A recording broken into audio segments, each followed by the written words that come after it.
Love to listen in the morning. Jimmy Lakey on the radio. I got my coffee and cream. Jimmy's on the air. Wake up and start your day. Now go and tell all the neighbors, yeah. Then crank up the radio. There's infotainment, brilliance to get you on your way. Wake up, start your day with Jimmy Lakey. You know, I just reminded myself of dancing like that. I reminded myself, you guys don't see it. Every time Nils Gravilius comes on the show, he's in the green room. We see him in the little cube there on the screen, and he's dancing like this the whole time. There's no music. And so that time I decided to actually dance and enjoy this song. And here I am. I've reminded myself of Nils Gravilius, which means nothing to you. Good morning, everybody. How the heck are you? Excuse me. It's Tuesday, the 6th day of January, year of our Lord 2025. All of you insurrectionists, I'm sure you're taking a holiday today on January the 6th for the insurrection. Liz Cheney is actually going to come haunt you today if you are celebrating it all, January the 6th. Good to have all of you here on the program. Jimmy is my name, Jimmy Lakey. Pleasured, pleased, and thrilled I am to be here. I hope you feel the exact same way about being here with me as I feel about being with you. Anybody got anything on your mind to talk about? Not much in the news, right? Not much in the news at all. Nicolas Maduro pled not guilty, so we'll probably let him out of jail. He's let him go home. He's out of jail. Isn't it amazing? The Democrats are saying free President Maduro and these protesters out there, and send him right back to Venezuela. You're like, okay, so he can continue raping and killing people? Is that what we like? We hate this guy so much, Donald Trump, that we will allow Venezuelans to be raped, killed, pillaged, put in prison, and all the bad things that happen to them under Maduro, who's really a mass murderer. But we hate Donald Trump so much we don't give a rat's patootie as a Democrat about the hurting and the suffering that this guy causes. So it's going to be fun to watch this whole trial unfold, especially I think as the evidence, I think more and more as it settles in that what has happened here, that it's not unprecedented and this has happened before, and we have had military extractions and military involvement in removing people and heads of state. This is a little bit different too. This has been handled a little bit differently. If you notice, the person still in charge of Venezuela is still the Nicolas Maduro regime. This has not been a regime change at all. They're talking about Marco Rubio. Anything that happens in Washington, D.C., have you gotten the feeling that Marco Rubio's hey, Marco, you're in charge. Marco, you're in charge. I don't know if he's getting a pay bump every time, but he's in charge of everything. Remember when the USAID and was doged? And the State Department was trying to figure out what to do. Donald Trump said, hey, Marco, you're in charge of that. There's been 3 or 4 things that Marco Rubio gets put in charge of, and he's in charge of Venezuela, coordinating the administration's efforts there. Now, they do have the same regime there, but they've said, hey, we're calling the shots. And I have a feeling there's been a little bit of a warning to them and said, hey, let's just stay in charge there, Madam Vice President. You talked a little smack there when we arrested Maduro, but we'll let you talk a little smack and you can do your own thing there for a little bit, but don't get out of line because you don't want to end up in a situation that's not positive for you. So it's just fascinating to watch the apoplectic. You study a little bit more about Maduro, read a little bit more about Maduro, what he's done, what he did, all of those fun things, and you say, wow. The Democrats, it seems as if on an issue like that, they can say, you know what, the guy's a bad guy. We would have liked the approval of Congress or whatever, but we're glad the guy's gone. One of the ladies on The View, I don't know all the ladies that host The View. One of them's a Hispanic lady, I believe, by her name and her appearance. And she actually came out on her own YouTube channel and said that she actually was for it, and she was glad Maduro was gone. So give me your thoughts. It's had several days to sink in. We talked about it yesterday. That was our question of the day. Do you agree or disagree with the arrest of Nicolas Maduro? And the guy's a mass murdering communist thug, but did you see when I didn't see this till yesterday. I think it happened the day he was arrested when he did his perp walk in handcuffs down the hallway, and he says, "Happy New Year, good evening, Happy New Year, Happy New Year." I'm like, well, at least he got a little sense of humor there as a mass murdering communist thug that the Democrat Party seems to be okay with. Remember, we got just a few weeks away from going from no kings to please put the king communist thug dictator back in power so he can rape and pillage a country. If the Democrats didn't have double standards, they wouldn't have any standards at all. All right, good to have all of you here on the show. I got a question of the day for you today. Today is the 6th day of January, a day that insurrectionists are probably celebrating, and probably federal agents are looking for rogue FBI agents are looking for ways to, I guess, get MAGA supporters in trouble or something. So January the 6th is the day, 2025. But it's also not just National Insurrection Day. I made that one up. It's also National Take Your Christmas Tree Down Day. Here's your question of the day. It's always the 6th. Every year, the 6th day of January is the national day to take down your Christmas tree. It's because of that, because the 12 days of Christmas has now ended. A national take down your Christmas tree is always January the 6th. If you're traditionalist, the 12 days of Christmas ended last night. Per tradition, you're supposed to keep your tree up until all 12 days of the 12 days of Christmas have passed, according to the song. Everybody sing along. Delilah, would you like to sing? Okay, she's not going to sing. She's not into it. The 12 days of Christmas ended last night, so per tradition, keep your tree up, take it down today. Also getting to the point, if you have a real tree, that thing is probably dried out, and your home could be on fire by the afternoon. So I would suggest taking your Christmas tree down if you have a real one. If you're not ready to put your fake tree back in storage, you probably should. It's time to take down the Christmas tree. Now, I'm going to confess to you, I have not taken down my Christmas tree.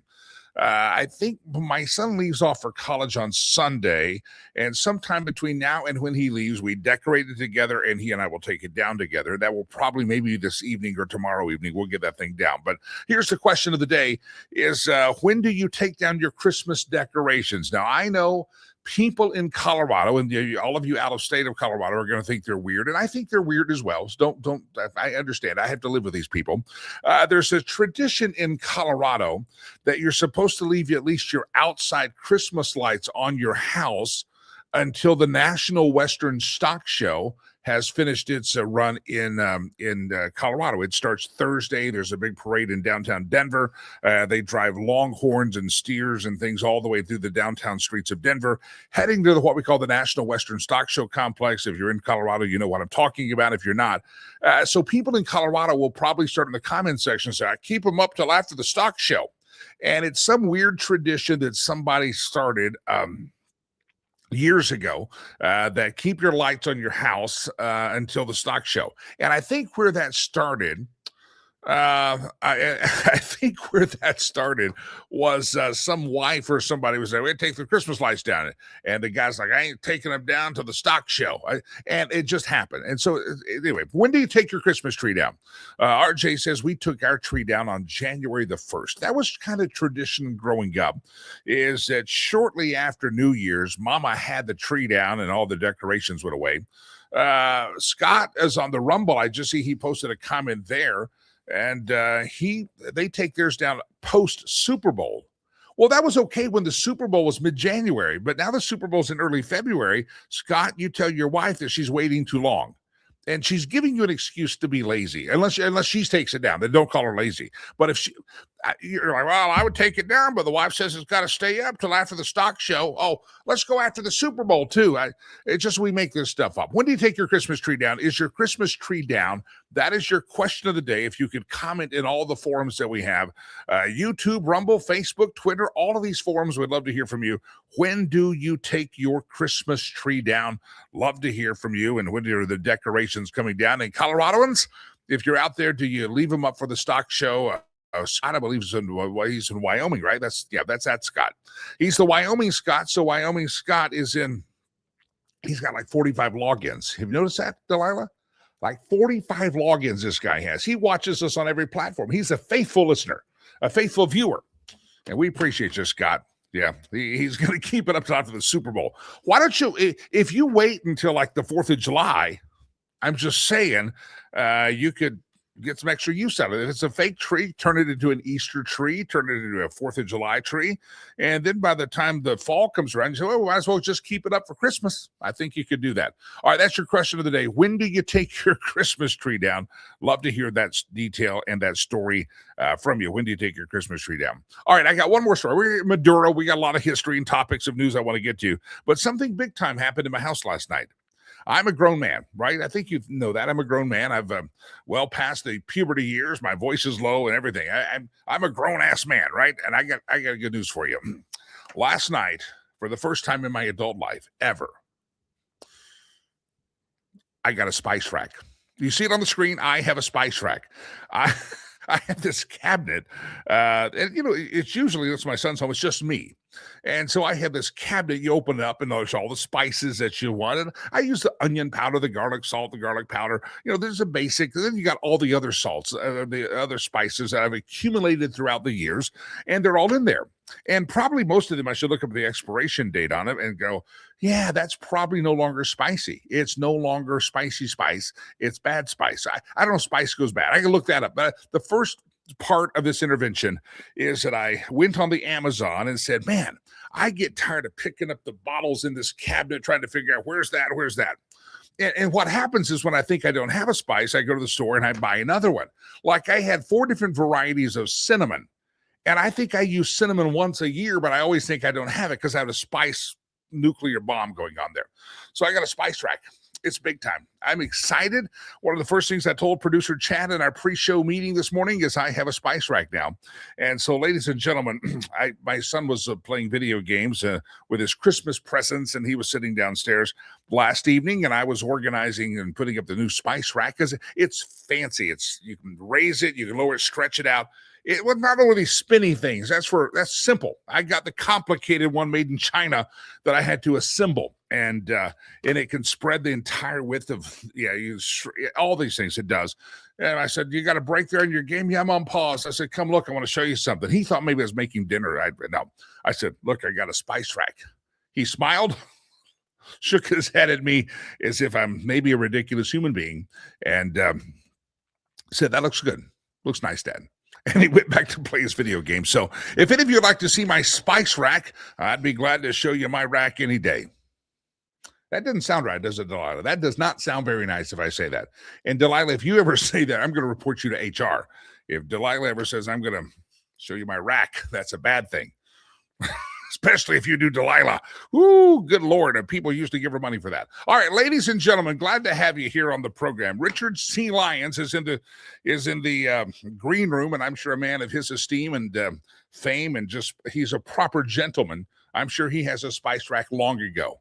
How I ended up in my the half century of my life and just now got a spice rack, I have to tell you, I don't know. Never had a spice rack ever.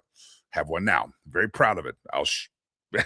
I almost posted photos, but I thought even telling you about it was probably silly enough. All right, when do you take your Christmas tree down? That is your question of the day. Are the Christmas trees down? Feel free to let us know if you got your Christmas decorations up. If you're a Coloradoan, do you adhere to this stuff that I almost said the spice rack has to stay up? Do you adhere to this thing that possibly, just possibly, you keep them up till after the National Western Stock Show? All right, let's go to our first guest of the day. We won't talk about my spice rack anymore. Our Lois says, that's fun hearing about my spice rack. Well, thank you. A lot of people like to hear about my rack, I tell you, said Delilah all the time. All right. Don't you throw that at me. Don't you throw, she's about to throw something at me. All right, let's go to Richard C. Lyons. He's, it's a bookshelf behind him. It's not a spice rack, but you can get a lot of spices on that rack behind you there, sir. How are you, Richard C. Lyons? Well, certainly they're all full of ideas, Jimmy. Spicy ideas. Freedom is spicy. It can cause a little controversy. It's good. Richard C. Lyons, first of all, Happy New Year. Glad to have you here on the show, sir. And to you, Jimmy. Thank you. I want to dive in here. We got a couple of topics I want to get to, including some restorations of some historic military bases that are being reestablished in the World War II era that may be prepping us for some kind of a conflict with China. Come to that in a second. Give me your thoughts. You're watching this moment in history, and you're a historian, knowing that this moment of history of extracting, arresting, and now prosecuting Maduro from Venezuela. It's not just a big story now, it's going to be a big story for a while. It is a definite moment in history. A lot of us might remember where we were when we heard that Maduro had been arrested in that great military operation. From a historian's perspective, is there anything that triggered a red flag? Like, okay, be careful. We've done this before, but you got to, we don't want to stumble down this path. Give me your thoughts. Well, my thoughts are, this goes back 200 years, right, Jimmy, when it was the Monroe Doctrine that said that no European monarchy or empire could colonize South America against the interests of the United States. And so what you have had over the previous years, and what presidents for a long time have done, they've ignored South America to our cost. China has been, Russia's always had Cuba, right, and Nicaragua in the communist sphere. They're now narco states along with Venezuela. But you have China, a real player, who is now, with their Belt and Road Initiative, taking over the ports and railroad lines and food supplies of South America, and doing so strategically. At the same time, you have Maduro, who is in alliance with China and allied to drug cartels operating in the United States, distributing drugs that are killing 100,000 Americans a year. And that estimate is low. So what do you do when you have an actor like this in our own hemisphere, allied to Cuba and Nicaragua, allied to China, Russia, and Iran, who is actively providing the poison that is killing your own citizens? And how do you make a statement to the world that you are re-exerting your influence over this hemisphere? Well, the operation, just another miracle after the Iran operation, taking out their nuclear capability. This operation, too, was surgical. Not a single soldier lost, no equipment lost. And here we have Maduro in New York about to stand trial. I mean, this is the stuff of the miraculous. This is not normal. But it does send a message, and our fleets are still in the Caribbean. And now I think they'll go to choking Cuba, right? Yeah. But I think it sends a very important message. And I think on the other side of the world, in Asia, to assure China that we are not taking our eyes off of Taiwan. We are now revitalizing all those bases that we won, with our blood and treasure in World War II. I had a friend yesterday that I was talking with, and he's a casual observer of politics, but he's pretty well read. And he said, Jimmy, I think what's going to happen is we're going to end up trading, and we're going to just kind of turn a blind eye to Taiwan. And I said, where do you come up with this nonsense at? And he was convinced that that we had just painted the roadway in which that now China was going to go in and say, we've got to extract the leader of Taiwan with charges, and we've laid kind of the historical precedent down, and we set the example. I disagreed with him, but I want to find this interesting segue that it's not China's. We're reestablishing those military bases. Talk about that, because that is a sign that we're not giving up Taiwan. We're not just focusing on our hemisphere. We're still focused over there. Talk about these military bases. Where are they at? What's happening? Well, there are military bases like Guam and like Iwo Jima and bases like that where you can port your ships, and you have air bases and so forth to strike Asia. And I disagree with your friend. I think, you can come with a perspective. Well, if you as America are operating towards Venezuela as though you can take them over at any time, we as China can reclaim Taiwan after all these years since World War II. But I think there's a lot of signs that the argument is plain. When Trump went on his trade mission, now he uses trade and commercial interests to form his foreign policy. And when he went to Asia and literally came to trade agreements by circling China, he literally circled China with countries like Vietnam and so forth, with which he made trade agreements. And also by visiting our allies in South Korea and Japan, we really have China encircled in a way. And also this operation in Venezuela is a message to China in a different way. In one way, it says you stay out of Venezuela. In another way, if you are in agreement with us, your oil supply is going to go through the roof. Oil prices are going to come down, right? For China. Yeah.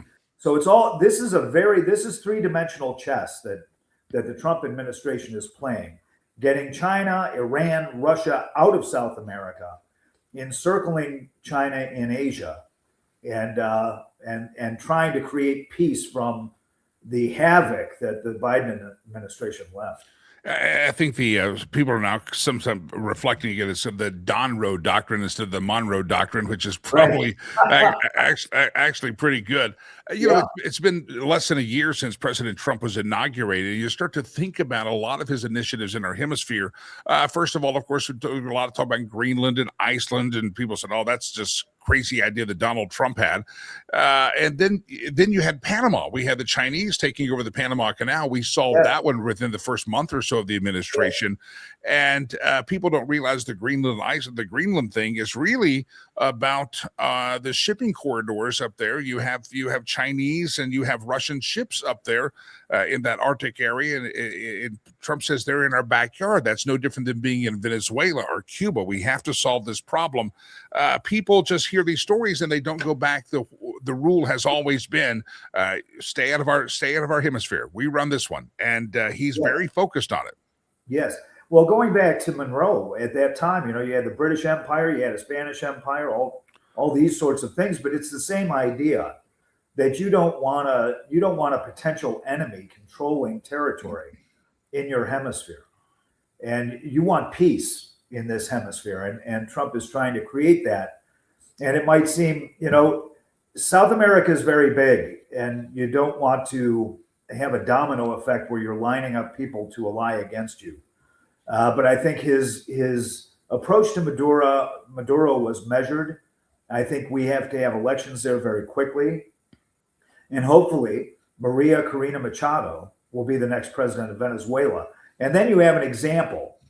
And the example to set, before the end of the Trump administration is that you have a trade agreement with Venezuela. They are prospering. They are at peace. They are at peace with their neighbors, right? That's what you want to achieve. Instead of the havoc that's been going on for years, particularly with Biden, where we're taking in all these Venezuelans who are forming gangs of cartels in our cities and giving sanctuary there, right? And then China being literally across the Caribbean from us, and with access to Nicaragua and Mexico. This, it was chaos. Yeah. A lot of folks are talking, is Cuba going to be next? What's going to happen to Panama? That's been another story. And there's other countries in that in our hemisphere that are kind of faltering. A lot of folks are turning their eyes to this. Give me your thoughts. Cuba. What does the Venezuela arrest of Maduro mean for Cuba? Well, I think our fleet is already there. So I think that suggests that the blockade that we did to Venezuelan oil now will apply to Cuba. Cuba has they had colonized pretty much our Venezuela through their soldiers and so forth that they would send there to populate their police force. It was a Cuban police force that was monitoring whether people were towing the line for Maduro. So the first thing they got to do is get all the Cubans out of Venezuela and then send the message to Cuba. Venezuela is about to prosper. They're about to be free and at peace. Do you want this path, or do you want to be blockaded? And you've been starving for 60 years. Why don't you just set your people free? Yeah. I mean, there's a wide divergence in the road between those two things. You mentioned the encircling of China by the United States, our policies, our trade, Yeah. cutting off the oil supply that they've had from Venezuela.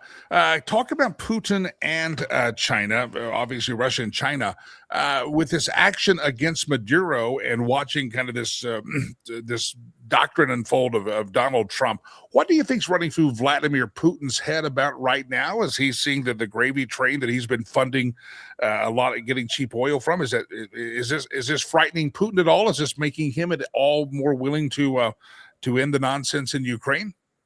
Well, if we unleash the oil supply of Venezuela, the currency that Russia has to fight the war in Ukraine goes down. Price of oil goes down, their capacity to fight goes down. Putin is a rather desperate tyrant, and when you're in his condition, you need successes, and Ukraine is not a success. So he's in a very odd position.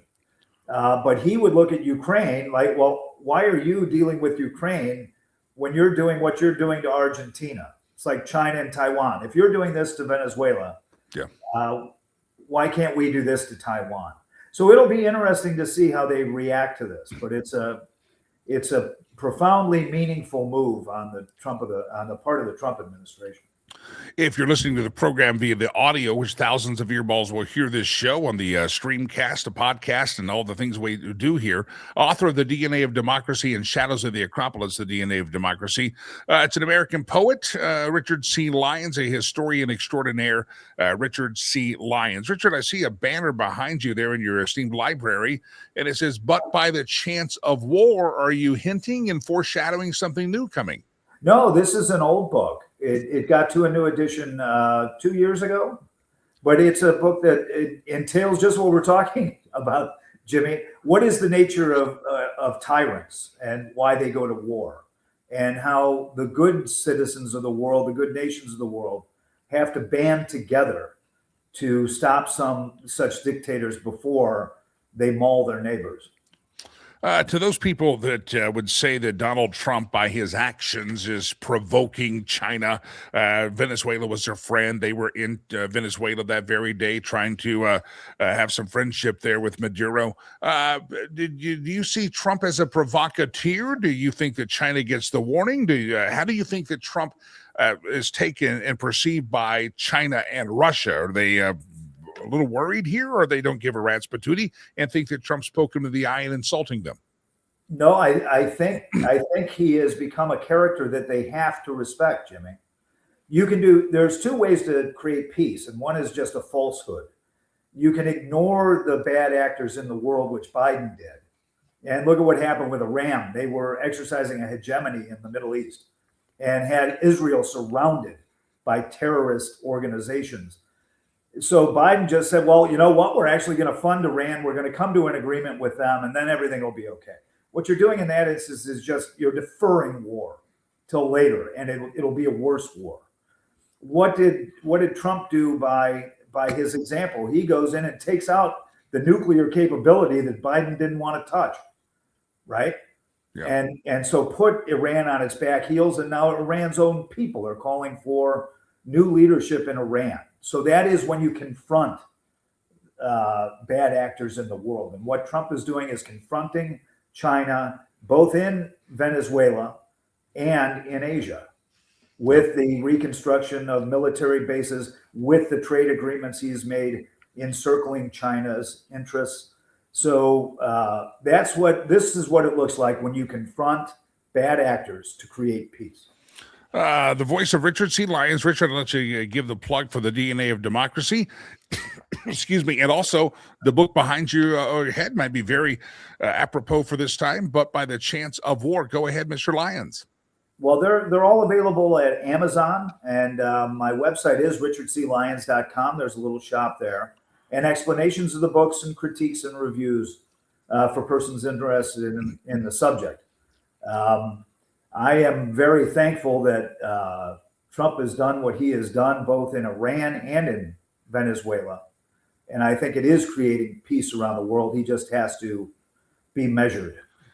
In this resurrection of the Monroe Doctrine, now the Donroe Doctrine, is there anything that if you were sitting down with President Trump, Marco Rubio, Pete Hegseth, the guys implementing this doctrine, is there anything historical that you would say, hey, pay attention to here because this is a stumbling block historically in this Monroe Doctrine? Is there any word of advice that you would love to feed to President Trump or to Marco Rubio as they implement this policy, strengthen the Western Hemisphere, reinvigoration of the Monroe Doctrine? What would you say?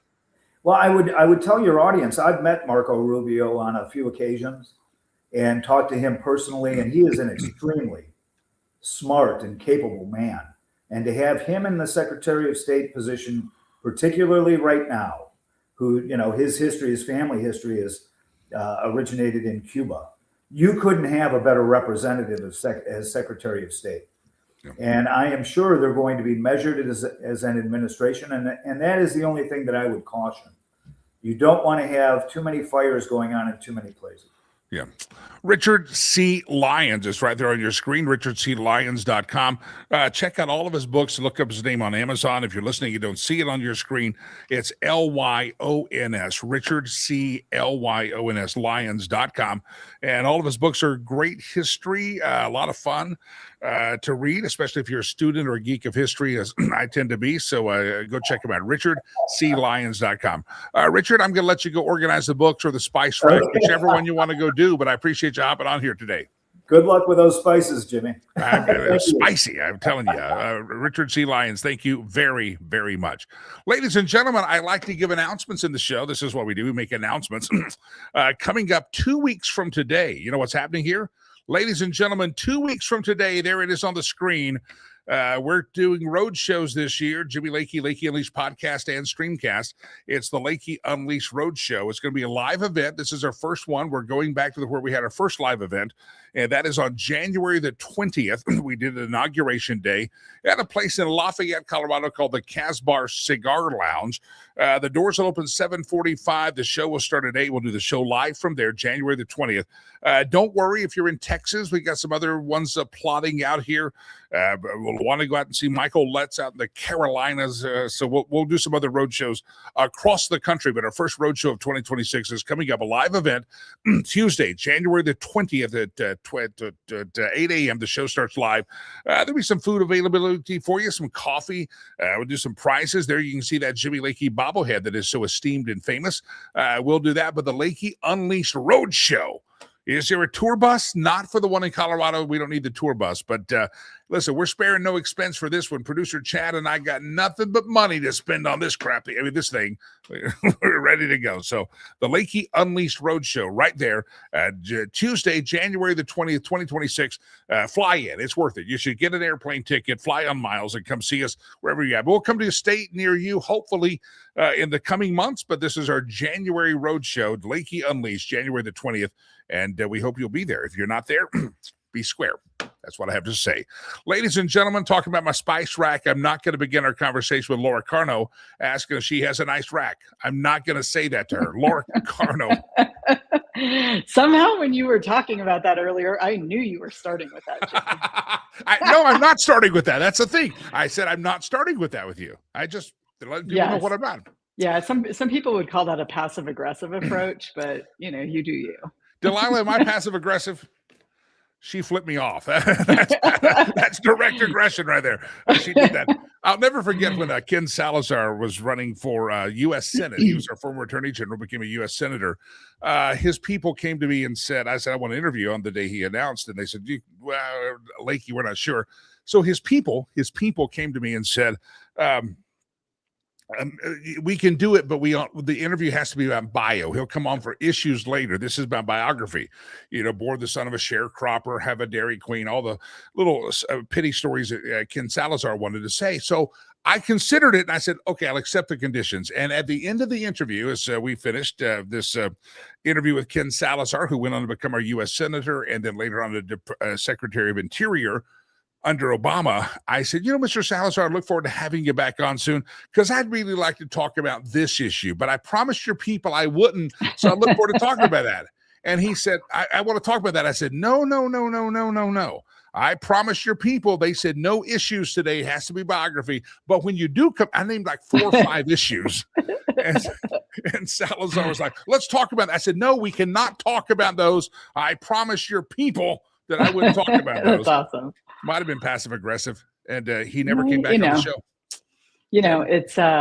It's part of what happens in politics. So you got to, sometimes you don't know if you're going to get another bite at that apple. So you have to get things. I did get cursed out and poked in the chest by his campaign manager at a public event. You are a blah, blah, blah son of a, he said bad things about me and my mother. He was not happy. Literally poked you in the chest, like made contact? Not like he was pointing, and it was in your bubble. In my bubble. He was in my space. And he was in my space. And then anyway, it's funny. All right.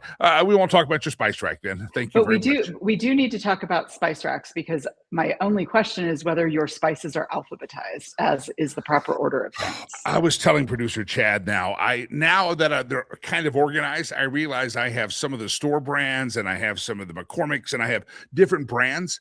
And now the OCD is kicking in. And I need all the same size bottles, the same brand. So I'm going to have to pick a spice brand, I think is what's going to have to happen here. Or you can get the little ball jars or mason jars. They're really little. Yeah. And put all your spices, regardless of brand, in those and label them.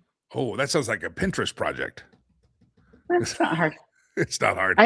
I have all the spices, and they're all organized and alphabetized. Yeah, the spices expire, because I was reading. I have this the metal can of basil leaves, and I'm like, I don't know when I've ever used basil leaves, and I don't know why I have it, but I have them. And so I looked it up, and I said, what can I use basil leaves? Put pizza and vinaigrettes and things like that. That's fine. You can sprinkle that on there. But then I looked it up, and it says you should probably dispose of it after 6 to 12 months. And I was so they all say that, and I look at that as a best buy date.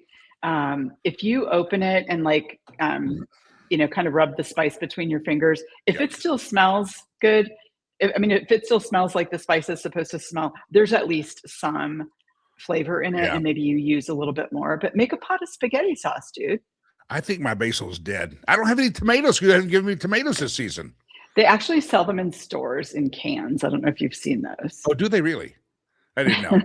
That's where I bought all the spices. I've got this spice. It's like an eclectic mix. And there's been a couple of times I've gone to Costco and I thought, I need a lot of extra cumin. And I get the big tub, and now I've fit that in there. And I've got spice issues now. I'm going to obsess on that. Okay. Well, if you ever need help organizing them, I can bring my labeler over. We can get some of the little jars and OCD out together. Laura and I are going to have a spice labeling party. It's going to be spicy. It's going to be exciting. All right. Yeah. Like you and I have nothing better to do in our lives besides label spices. All right, Laura Carno, good morning. How was your new year? Just celebrate, party hard, all that fun stuff? Asleep by 9 for sure. Good for you. Good for you. That's spicy. That is really, really well, spicy. We moved into a house, and, there's a lot to do in organizing spices, etc. And living like a civilized human being, are you? Yes, but to answer your question today, we never put up our Christmas tree because we were moving, so it never went up this year. But ordinary circumstances is it's up sometime around Thanksgiving weekend, and it's down either Christmas night or the 26th morning. Oh, you're done. You use Boxing Day to box up that Christmas tree. I see how it goes. But, yeah, things to do, because I start my new year before the new year, get everything organized and all that. All right, Laura Carno, let's talk another topic of the day over the weekend, New Year's weekend. People are partying it up, and then they wake up and hear that this guy named Nicolas Maduro has been extracted from Venezuela and is now in a New York City jail. It's amazing how some people say this is an illegal action by Trump. This is unconstitutional. Give me your thoughts, madam, if you would, about this Maduro arrest and the U.S. actions that have happened there. Yeah, and you mentioned let's see, Jonathan Turley, I think, article at Fox. There's an additional one there by Greg Jarrett that talks about why this is not unconstitutional and it's not illegal. And I think with you and your other guest and yesterday, kind of talked a little bit about that.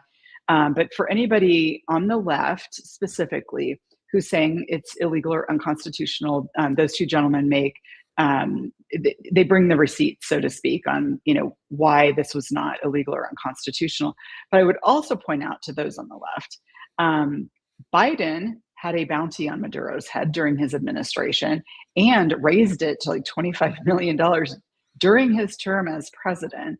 Yeah. And I don't remember hearing any people on the left saying anything about that. And you had mentioned too, with your other guests, that most of his inner security circle were Cubans.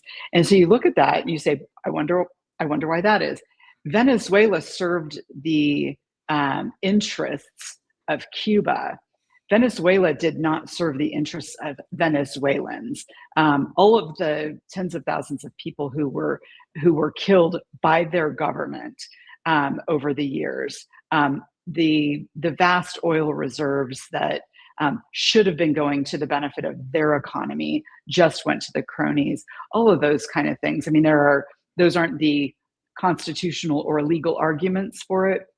But from a human standpoint, when we here in the United States fight for our own freedom, looking at other countries where there's an opportunity to help remove the boot of force against people so that they can live free, and those are all very good things.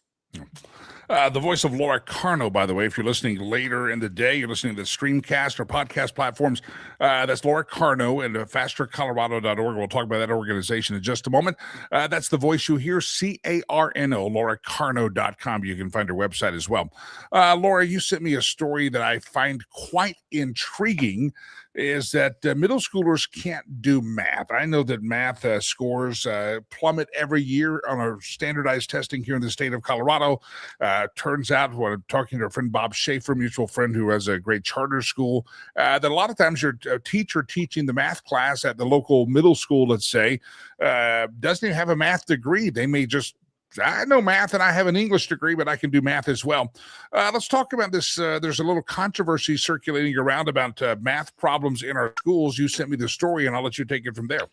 Yeah, so this goes back, it was before Christmas, there was a story that came out of UCSD, University of California at San Diego, and they published, I think, surprisingly to a lot of people, they published and said, hey, we got a lot of people coming in from high school that have no idea how to do math, and we've got increasing numbers of high school graduates that have to take remedial math. So that was about the whole story at that time. They didn't release a whole bunch of details.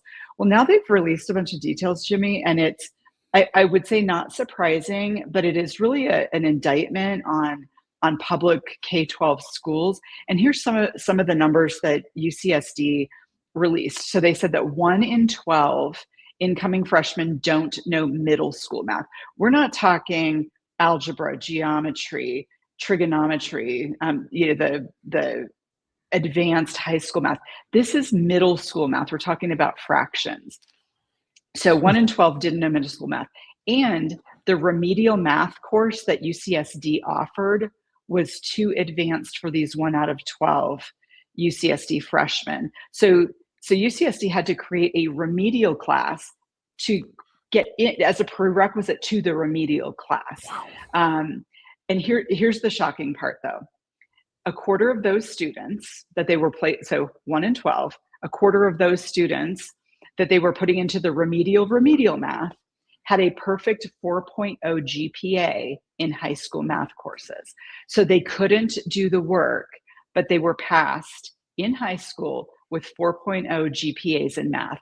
So you want to look at, not only is the school system failing many kids, but they are not even sharing that they're failing many kids. They are saying, yeah, go ahead, just leave our school. We don't want to have record of the bad apples that can't pass math, because these are people in high school who couldn't even do middle school math. So it's really a big indictment. You mentioned our friend Bob Schaefer. There are some great schools out there making sure that kids know what they need to know to go out into the world and be successful. But kudos to UCSD for saying, hey, we got a big problem here. They're a state school casting aspersions on a different part of government schools in California.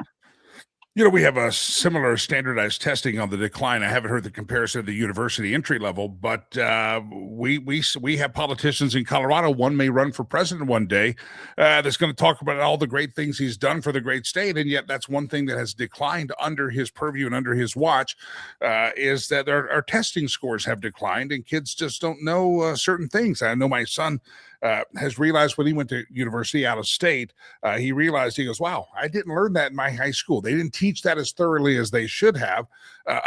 He even talked about the geography of certain states. Some kids are like, oh, they knew that. It wasn't in our curriculums. We didn't get to that.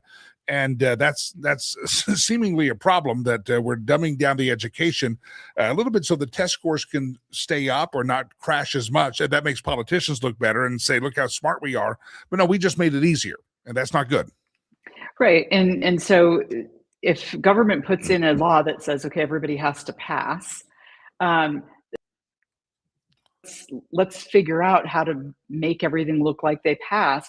And we found something similar with violence. If you say, you have to report all the violence that goes on in your school so you can be listed in this report as the most violent schools, they just don't report it, Jimmy. So, when government thinks it's going to pass a law to improve things, doesn't mean people are going to comply with it properly. So, you have to look at all of the things. And I think this UCSD measure is a really good measurement of what's actually going on. I had an example of math struggles. I was a math struggler. I changed majors so that I had to take limited math because I was just going to law school. That's all I was going to do. So I don't take math. Do I have an accountant? But I was at this place. It was in Texas over the weekend visiting my mother. My son and I went down there. And my son is now 21. And so I wanted to take him to one of my favorite places. It's one of the best cigar smoke lounges, sports bars in America. It's called Henry's Cigar Lounge, big setup here. And they're connected to a great place called the Meehan's Chop House. So you order food from the same kitchen, and as a proper gentleman, you can have red meat and a steak while you have a cigar. It's fantastic. It's the way America should be, and every place should have a Henry's. We're going to do a road show there, by the way. That's coming up. We're going to do a road show at Henry's Cigar Lounge probably in February or March. So a little hint there. So I asked the waitress that was helping us, very nice young lady. We had our steak. We're watching the big screens up. We're watching some of the ball games out there, and I say, what's your Wi-Fi password? Because I wanted to log in because we're done eating and just watching sports. And she says, I don't know. I have to go look it up. It has numbers and stuff. I said, oh, that was so she came back and she gave me a little card that had the passcode on it, a little business card they hand out, and it had the passcode. You know what the numbers were? This is where we have math problems. The passcode for the Wi-Fi, we're in a place called Henry's Cigar Lounge. Henry's 123. Oh, that's it. That is hard to remember. Yeah, that's tough, isn't it? I wonder if she went to California schools or Texas schools. I know. It was kind of funny. We laughed at that. And I didn't make fun of her to her face, but I did behind her back that she had trouble with numbers. I bet she took a lot of drama classes. She's a liberal arts major is what she is. Wait, I'm a liberal arts major. What do you mean, undergrad? All right, Laura Carno, bad news on education in California. But you have some good news for gun owners that might be watching us from the beautiful state of California. Good news for the Second Amendment. Yeah, and we look at these in one state because does this happen in other districts? Does this get to the Supreme Court? But this actually came out over the holidays, and an appeals court in California. So California banned open carry. So here's what they said. Open carry is legal, except in the most populated counties. But when you look at how they define populated counties, it's where like 95% of the people live. So in California, you could open carry in like the little beansiest of counties. So an appeals court said they overturned that. And by the way, this is the Ninth Circuit Court of Appeals, not any, by any measure, any bastion of conservatism. And so they overturned that. So in California, you now can lawfully open carry in whatever counties, regardless of population. So this is really a big deal. My sense is that the state will appeal it to the Supreme Court, and maybe that's what the Ninth Circuit wanted, to have it sort of taken off of their plate. But what happens in the Ninth Circuit is interesting to portend what could be happening in other even more conservative districts. And then something along these lines could get to the Supreme Court. So very interesting for not just California gun owners, but gun owners across the country. We'll see where that goes. Now, the last legislative session in Colorado, we had some gun laws passed on how you can get your concealed carry permit. They made it more difficult. Do we have any pending cases in courts for the state of Colorado regarding the Second Amendment and some of the crazy stuff that Jared Polis has signed into law? Is everything still being contested in court? Yeah, there's a state organization here in Colorado, CSSA, Colorado State Shooting Association, and they have taken up a bunch of lawsuits on the gun bills that just passed. And folks can look those up at cssa.org. They are for me, this is a group that I support because of the lawsuits that they're doing.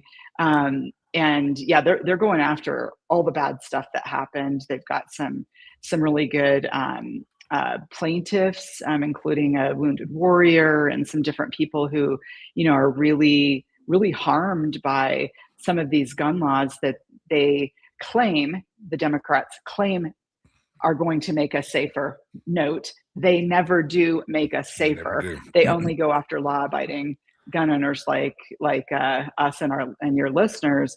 So it's really important in your court cases to have the right plaintiffs who say, hey, look, I am very law-abiding and a very sympathetic character, a wounded warrior in one case, and this is really harming me. And that's how those lawsuits goes. You have to have a plaintiff who's going to be individually harmed by these laws. So these things are going to take time. But what I can do is look before our next session. I can look at where exactly those lawsuits are and report back.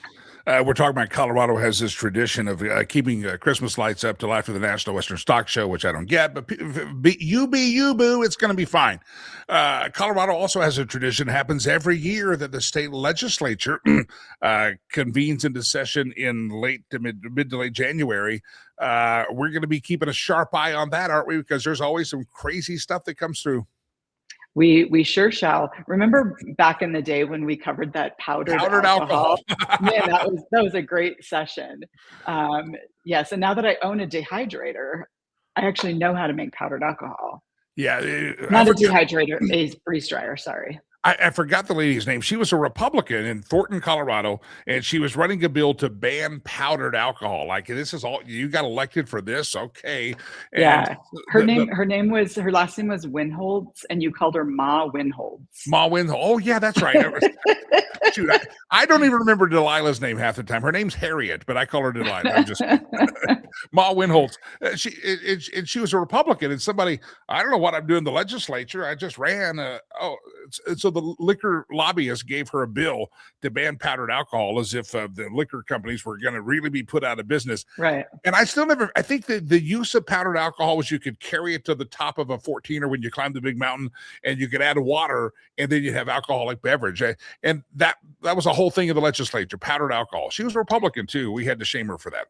Yeah, we did. And I think I forgot about that. One of the things that we talked about was somebody making alcohol easier to carry somewhere, like you said, the top of a 14er or something.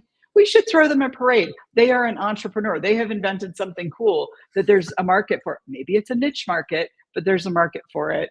And Ma Winholtz tried to make it go away. And I'm going to take credit between you and me and the Jimmy Lakey show that we made that go away. We made that go away. So it's legal for you. What I'm seeing is a side business. If the tomato hustle doesn't work out, I'm thinking you could become a purveyor of Laura Carno's powdered alcohol. Well, so maybe I would make it from my own grapes that I grow and then freeze dry it and powder it. I don't know. We'll see. Yeah. You gotta got to get some fermentation going in there somewhere. And I don't know. Do you do that Somewhere. after the freezing, or I don't know? I don't know. Yeah, you would. I think you would make the wine and then do the freeze drying. You grow grapes also, not just tomatoes, grapes. Well, I'm growing nothing right now because we are brand new in our house and need to establish the new garden. But it's bigger than the last one with the intention of additional things, including grapes. All right. Well, put that in your rack, your spice rack. I mean, that's what I'm thinking. This is spice rack. People. By the way, there's some, you and producer Chad are talking in the back room there. There's some Hello Kitty video that you got. I haven't seen it yet. What's happening? Okay. So I producer sent you. Chad are getting a little jolly. I'm like, I didn't watch it. I haven't seen it. I sent you and producer Chad. It's a guy who I forget his name, but he's a Trump impersonator, and he did a parody satire of Trump talking about the Maduro raid. And it includes that Maduro was wearing Hello Kitty pajamas, but it is funny. You should watch it. I don't think it's suitable for, younger audiences, but watch it before you, it was at the bottom of the email I sent you. But watch it before you put it on. Okay, yeah, watch it before you put it on. Well, if producer Chad has it, he wants to play it, he can. We don't have a lot of standards here. I mean, you're on the show, hell, every week. So but I keep my profanity to a bare minimum. I know I miss that so much, though. We need you to Laura Unleashed. That's what we need. Laura, that's what we need. 2 weeks from today, I know you live far away, but if you want to come up, the road show, look at that. That's kind of fancy, isn't it? Tour bus and everything. I saw that, and I look. When you put that up, I looked to see how long it takes me to get there. So that's an hour and a half. Yeah, that's a long time. And so then my question to me is, could I get there on time for our 8:30 and look camera ready? Because it takes, at my advanced age, it takes some time to do this. Yeah, I understand. It takes me a long time to do this. Yeah, I think it takes me more time to do my hair. That's why, I put a hat on every day. That's why I'm working on my spice rack, because I get tired of looking in the mirror and going, well, I ain't going to get any better. Let's organize the spices. See, it's a diversion. So I could come up for that, do my segment live, because that's a Tuesday. That's a Tuesday. That's Carno Tuesday. And then we could look at your spice rack and organize it and put it into jars. Don't be jealous, ladies. She wants to look at my spice rack. You're the one who's making something out of that, dude. I'm not. Listen, if I didn't have middle school humor, I wouldn't have any humor at all. I understand. I have guy friends with whom we are all just 12-year-old boys. Yeah, so I get that. That's my level of humor for sure. And this video is that, well, there's some other smarter humor than 12 years old, but it is funny. It's funny. Laura Carno, it is a pleasure. I appreciate you hopping on. Faster Colorado, how'd you finish up the year? And people need to remember their donations this year. FasterColorado.org, FasterColorado.org. I'll let you give the pitch, ma'am. Yeah, definitely donations are needed all year long. We've already announced our schedule for armed school staff. That schedule's already out there at FasterColorado.org. Our rifle class already filled up. This is the first year we've offered rifle. There are some schools that their armed staff have rifles locked up, in addition to their handguns that are on their person. So that rifle class went like that. We're looking at if we need to offer another one. But our new classes for law enforcement, we're just about there on all of the locations and that kind of thing, but we're going to have integrated pistol and rifle for law enforcement response to school shootings. And we're also going to have CQB, which is close quarter battle. It's how you move through a school, how you clear hallways and classrooms and cafeterias and all that kind of stuff. That's law enforcement only. We're very close on that. I'd say within a week we'll have those out, and we can talk about that more later. But that was based on a grant given to us by the state of Colorado to train law enforcement. So we're very honored to have received that. Go to the website, check out. They do great work. FasterColorado.org. They keep their kids safe in a lot of schools that call up Laura and say, don't tell the public, but we're going to train some teachers and administrators to protect the kids because they're already on campus, not having to wait for a 911 call. Yeah, and I will be on a panel in Colorado Springs on Thursday a school safety panel that a charter school is putting on to talk about lots of different things, including armed staff. And that's at Liberty Tree Academy Thursday night if you're in the Colorado Springs area. It's on LTA's social media. It's also on my social media, both Faster and my own personal social media on Thursday. Laura Carno, Carno. If you're looking her up, you're listening, you don't see it on the screen. FasterColorado.org, FasterColorado.org. Laura, it's a pleasure. Thank you for putting up my 12-year-old. I wouldn't say 12th grade humor. It's 12-year-old That's humor. not, yeah. I'm with you. I'm with you. You're one of my 12-year-old brothers. You got it. Laura Carno, LauraCarno.com if you want to find it. FasterColorado.org, FasterColorado.org. If you see the title under my name here, Jimmy Lakey, I have a spice rack. First time in my adult life, I bought a spice rack, ordered it off Amazon. Not one of those spinny things. It's simple. You had to assemble it, and you can put two together, and it's really fancy. I enjoyed it, and I have a spice rack now. So we're very happy about my spice rack. So am I the only adult in America that doesn't have a spice rack? I think I might have been. I have a spice rack now. I feel grown. I feel like I maybe have crossed the threshold into being old or something. I have a spice rack. All right, ladies and gentlemen, good to have you here on the show. I do want to remind you, Michael Letts is standing by to jump in here. I want to remind you about the Lakey Unleashed Road Show. We're doing live events across America this year. The first road show is going to be right here in my own backyard. Well, it's not literally my backyard, but not far from where the show originates. We're going to be returning to the site where we did last year's inauguration party. This was our first and only road show last year. I did several hotels, but not a public road show. That's going to be on Tuesday, January the 20th. It's 2 weeks from today. 8 a.m. the start time of the show. We'll do the show live from the Casbar Cigar Lounge in Lafayette, Colorado. That's about 15 minutes outside of Boulder, between Boulder and Denver, in some of the suburbs there. And if you've been there, you know where it's at. If you haven't been there, love to have you again. Doors will open at 7:45, and hopefully it's better weather than last year. And again, got a road show in the works, planning for the great state of Texas, for all of our Texas. Texas is huge. We're talking about people that could come, even guests like Doug Giles. I'm like, well, that's still 4 hours from Doug Giles. So we're working out some of the details on road shows. I want to get out to see Michael Letts do a road show out near him. He mentioned a great place to smoke cigars, so maybe that's a possibility later on this year as well. The Lakey Unleashed Road Show, number 1, Tuesday, January the 20th, and we'll give some of those bobbleheads away as well, so don't miss that. January the 20th, right here in Colorado, and all of you outside of the state of Colorado, don't panic, don't fret. We're coming, and we're going to be there and make all of you proud, probably, maybe not. All right, good to have you here on the show. Jimmy is my name. Pleasured, pleased. Michael Letts has now joined us on the stage. Michael Letts, how are you, sir? I'm doing fantastic. Although, Jimmy, you just got yourself in trouble. I hadn't thought about this, but we have a show that we're going to be producing this year called Bulletproof, and it's a road show. We go on the road and we go into, let's just say, your neighborhood. We bring out law enforcement. We bring out the community. We do what we call in the South a hoedown, where we engage the public along with the first responders. We present vests. We let people see these are actual human beings. We have competitions, just like you remember the gladiators competitions in the old days, obstacle courses, etc.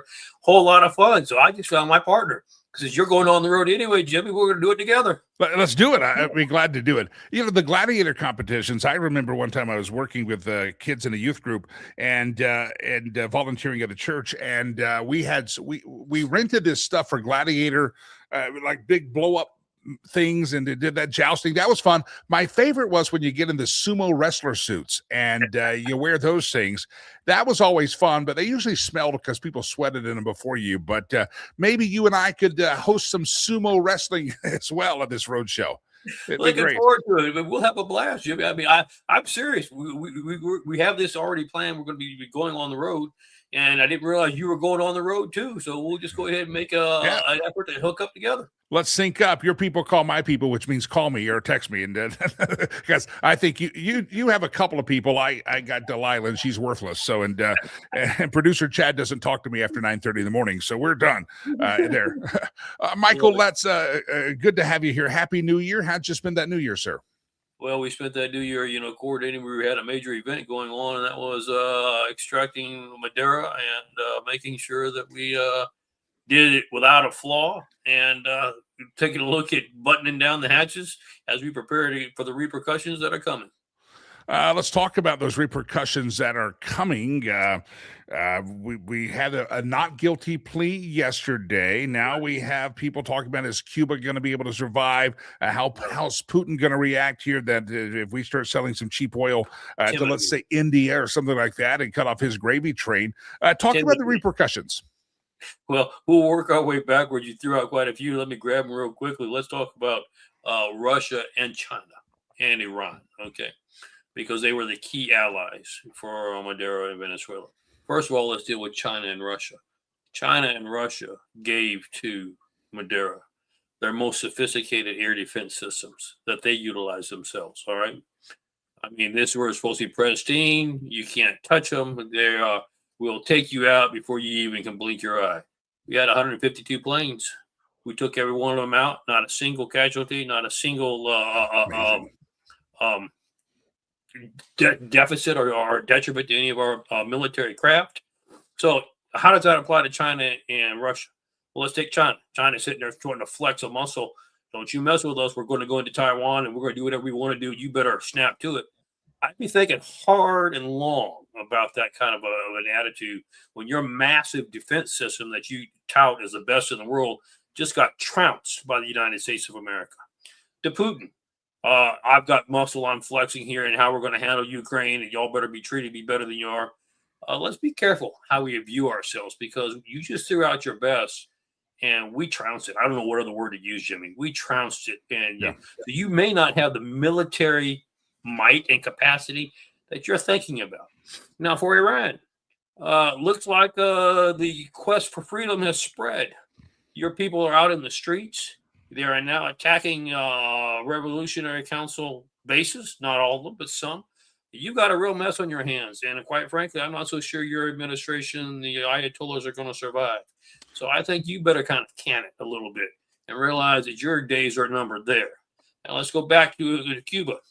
How is Cuba operating? How is it keeping its head above water? They were getting oil from Venezuela because they were partners, cheap oil, turning around and selling it to China. You remember China will take anything they can. That just got cut off. That was their major. They don't have a lot of cash coming in any other place. So their whole economy is fixing to tank. How do you think the people are going to react when the economy totally tanks in Cuba? Especially now that Castro's dead and gone, and you're having a hard time maintaining and holding power to begin with. Let's talk about Mexico. You know, we just sent a very strong message to the cartels, because you remember Maduro was a key asset or key member of the cartel. I mean, he owned this cartel, okay? He wasn't like he was a customer. We just trounced the cartels, the biggest cartels in Venezuela. Mexico, you have been running your whole operation. You're running the government based on cartels. We just showed you what we think of cartels and what we're going to do to them. You push your luck one time too many with this country. If I were you, I'd be not getting any sleep or sleeping with one eye open. So there's a lot that is fixing to change in the Western Hemisphere. And why not? The Western Hemisphere is where we are at. It is essential for our protection and for our security.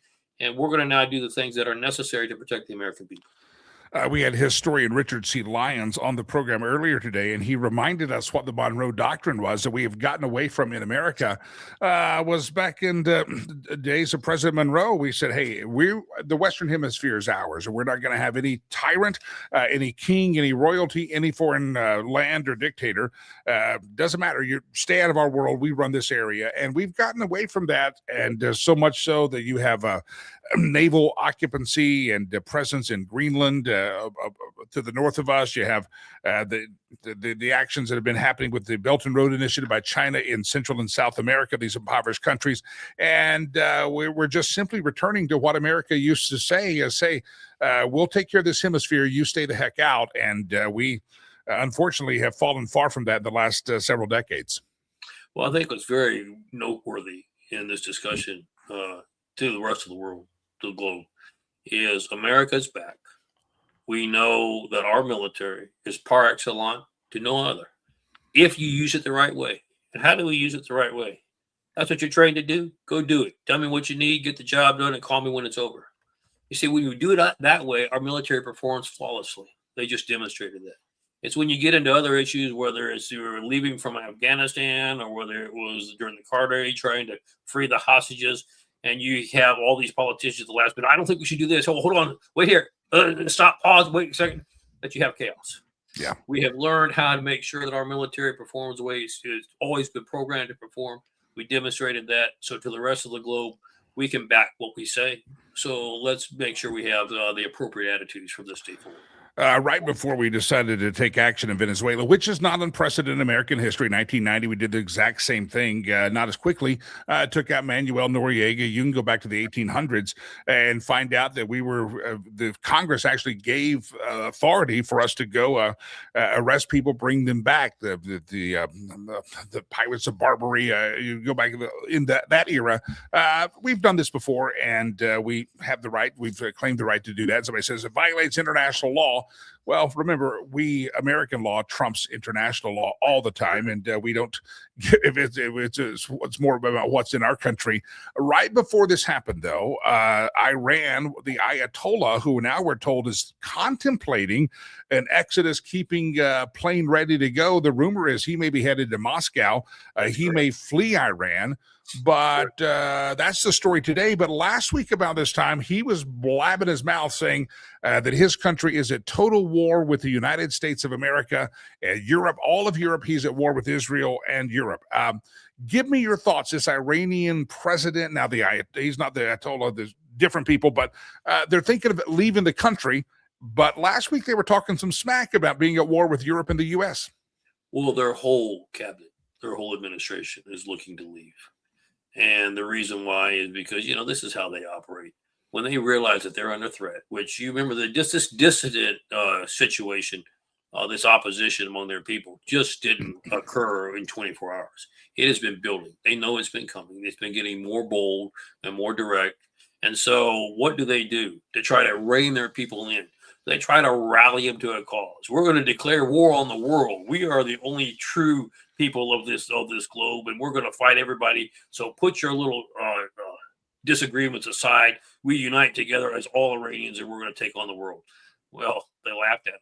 They realized, that was a desperate move at the last minute to try to rally his people. It didn't work. It just further irritated them and made them realize they had to have a change. And that's why you're seeing what you're seeing today, even as we speak, Jimmy, as the resistance continues to increase. And I believe that Iran will fall. President Trump said, don't kill these protesters. You're going to have the weight of the United States on you. So we'll see what happens there. Michael, real quick, before we have to depart ways here, you said that in January, you thought some things were going to start to fall. Prosecutions, some of the things that needed to happen to get the rule of law back here in America. We're now the 6th day of January, year of our Lord 2026. Are you still hearing the same rumblings that the Department of Justice is about to get very, very active? I'm not just hearing the rumblings, I'm seeing the evidence. And let me be very clear, it's not just the Department of Justice. We've been saying all along these tribunals will be necessary as well. Let me tell you what has transpired very quickly. This needs to be said. You're not going to hear it anyway. Jimmy, you're breaking the news. You're breaking the news. I like it. Breaking the news. We have found in Venezuela, from the Department of Interior, from many of its cabinet members and many of its high-ranking officials, we have been provided a list. Now, remember, we're vetting this list as we talk. A list of elected officials, congressmen and senators, who are on the payroll for Venezuela, have been paid millions to subvert our government and to keep them in the loop and to support the government of Venezuela.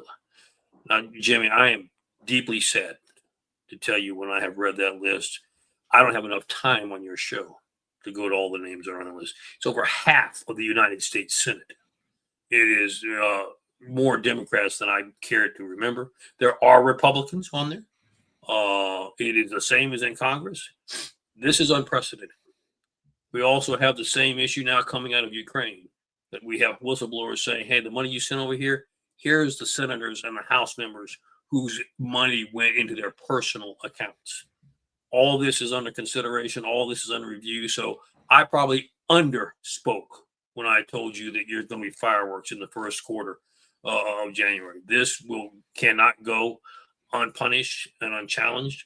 It has tremendous impacts on the country. What do you do if tomorrow, Jim, we wake up and 400 members of Congress are in handcuffs? How do we operate as a country? So we're going to have to stage this. We're going to have to figure it, but it is underway. And that's just on that international side. Let's talk about just for a second what's going on in America. How about all the fraud in Minnesota? And that's just the tip of the iceberg. We got a report, an audit that shows that it is probably prevalent in almost all of our 50 states. Okay. We just got a report this morning. Act Blue could have defrauded the American people of over $1 trillion. So what you're beginning to see is we don't have government of the people. We have government that is raping the people. And it's time that we're going to bring this to an end. Buckle your seatbelts, Michael. I'm sure you and I will reconvene maybe the next day or so.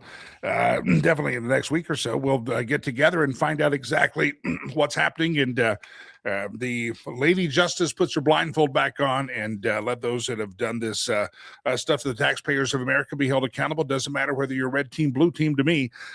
You've done this to the American people and the taxpayers, and you should pay that price. Michael, let's investusa.org. That's a great organization. I know you started a new year, but throughout the year, you're still helping law enforcement, providing them the protective gear that they need, active shooter vest, etc. And folks can contribute all year because it's, people, holidays, we really push it, but people need to contribute to what you're doing. Talk about investusa.org. Well, we need it now more than ever because of what we just talked about. It's going to get very rough for law enforcement because we're going to be the ones that have to go out, make the arrest, bring them in for hearings, for indictments. And, quite frankly, with the people we're talking about, the power that they have, they will be doing everything in their means to circumvent that. So, including going after and supporting the elimination of law enforcement if it gets them off the hook. So, if you have the ability, please make sure that those who are trying to protect you and are trying to bring justice to this country can go home safely to their families. We need to protect them, cover their back like they've covered yours. So make a contribution if you can on our website. God bless you. God bless America, Jimmy. Boy, it's going to be an interesting year for you and I. Looking forward to seeing you on the road. I'll see you on the road show. Let's do it, Michael. Let's Lakey and let's and Lakey on the road. I like it. It sounds like a great law firm as well, but I'm not a lawyer. I dropped out. I'm not either, but we can play one. I pretend to be one on the Streamcast and podcast. Investusa.org, investusa.org. Michael, let's God bless you. We'll stay in touch. Definitely for sure. Don't forget the road show we're talking about, the first road show of 2026, Lakey Unleashed Roadshow live event, Tuesday, January the 20th. That's going to be the Casbar Cigar Lounge coming up in Lafayette, Colorado. It's 2 weeks from today if you're listening in real time. Show will be live. Last time we were there was a full house, and they've improved the ventilation. We had so much cigar going on that day celebrating the inauguration. They've added new air purifiers there. So anyway, well, it was also very cold, so you couldn't step outside. Hopefully we have good weather. 2 weeks from today, the live event. And we've got one coming to you, working on one down in the state of Texas. And we'll let you know as they develop every month or so. We'll try to hit the road and enjoy the audiences live out there. So love to have you join us at any of the roadshow events Tuesday, January the 20th. All right, ladies and gentlemen, I want to remind you about Sherry Cree, homeswithsherry.com, a fantastic partner of the show since the very beginning. And you need to go to her website, check it out. This first of the year is here. The selling season is starting to get underway. You said, I'm not going to sell till later in the spring. Talk to Sherry about that strategy because we've talked to her on the program extensively about how it is that sometimes if you wait too long, other people start selling, and then your price is going to have to come down to compete. As a matter of fact, you're hitting an area right now where it's going to be a great seller's market. It depends on the area, but what you're trying to accomplish. But there's strategy involved. It's not just picking a random time to put the sign in the yard. You want to know exactly what needs to be done to the house, when's the right timing. If you're a buyer, maybe if you wait a little bit longer before you start buying or just kind of start feeling it out, the prices could come down. There's all this to make sure that you keep as much money in your pocket, either buying or selling, because your real estate transaction can create generational wealth, and Sherry approaches it from that way. Also, every transaction, she gives a portion of her proceeds and commission. She gives it to a charity of your choice. And if you're a veteran, a first responder, military person, serve active duty, retired, whatever, she'll take a dip in her commissions so that you can keep more money in your pocket. Real estate, I-25, the Interstate 25 corridor in Colorado, from Denver to Fort Collins, Parker, Aurora, Lakewood, Arvada, Longmont, Boulder. You get the idea. And if she thinks there's somebody else that can help, she has a free referral service as well if it's out of her purview. But go to her website, homeswithsherry.com, homeswithsherry.com, homeswithsherry.com, and be sure to tell her that you heard me talking about her on the program. All right, we've gone overtime, my friends, and it's time to get to the stolen memes section of the show. And to do the stolen memes, I'm going to spin the globe, and we're going to steal memes, a few memes from around the globe, and then we'll wrap this thing up. Ready? Let's do it. Round and around the globe we go. Where we steal the memes from, no one knows. Finally, an illegal alien Democrats don't want to bring to the United States. We found one. There's one they don't want to do. Let's do it. Round around the globe we go. Where we steal the memes from, no one knows. This is me at work for the first time in 2 weeks trying to remember what it is I do. Anybody? I had that yesterday on the computer. I'm like, Chad, how do we do the show again? I don't remember, producer Chad. Yeah. Good luck, everybody. You'll get back in the swing of things, I promise. Round around the globe we go. Where we steal the memes from, no one knows. When you hit a certain age and the doctor says, put ice on whatever hurts.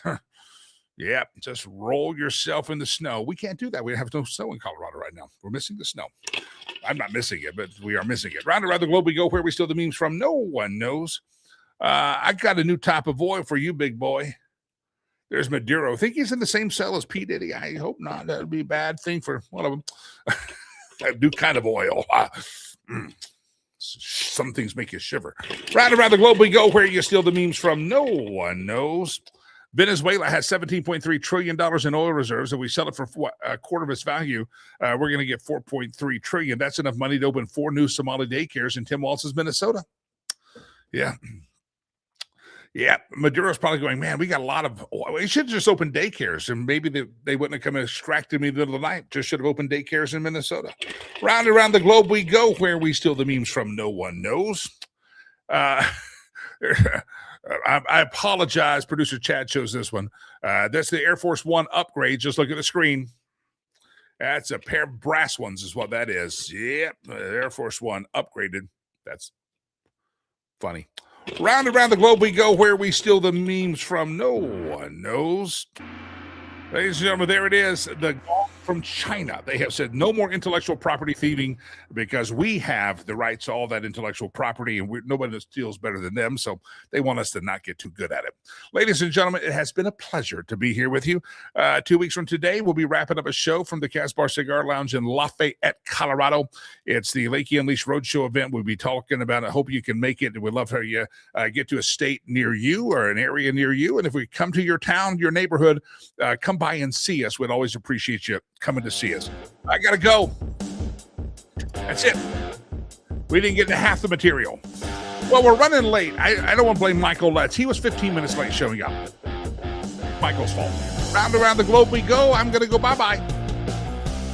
See you tomorrow. God bless you. God bless America. Jimmy Lakey. Peace. I'm out of here.